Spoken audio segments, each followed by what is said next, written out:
Hey guys, welcome to the channel. आज हम सीखने वाले हैं और भी कुछ English sentences. So let's go. कृपया बैठ जाइए. Please be seated. Please be seated. आपके बाद after you. After you. जाने दो. Let it go.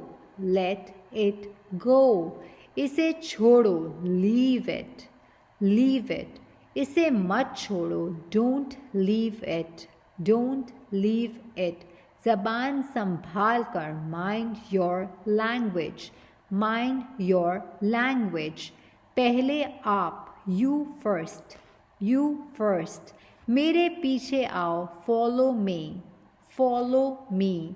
मुझसे मत उलझो. Don't mess with me. Don't mess with me.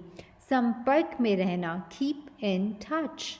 Keep in touch. कोई बात नहीं. Never mind. Never mind. चुप रहो. Be silent. Be silent. तुम गलत हो. You are wrong. You are wrong. ये गलत है. This is wrong. This is wrong. इसमें क्या गलत है? What's wrong in this?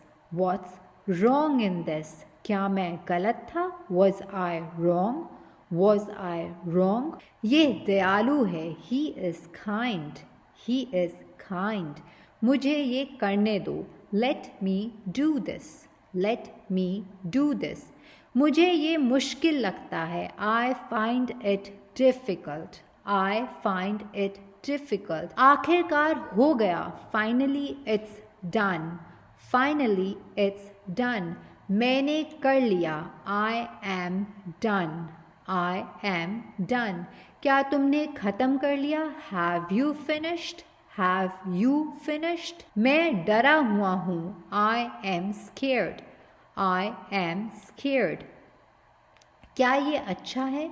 Is it good? Is it good? क्या ये तुम्हारा है? Is it yours? Is it yours? हाँ ये मेरा है. Yes it is mine. Yes it is mine. क्या तुम पागल हो? Are you mad? Are you mad? Thank you for listening to the video. Do subscribe, like और share भी करना मत भूलना.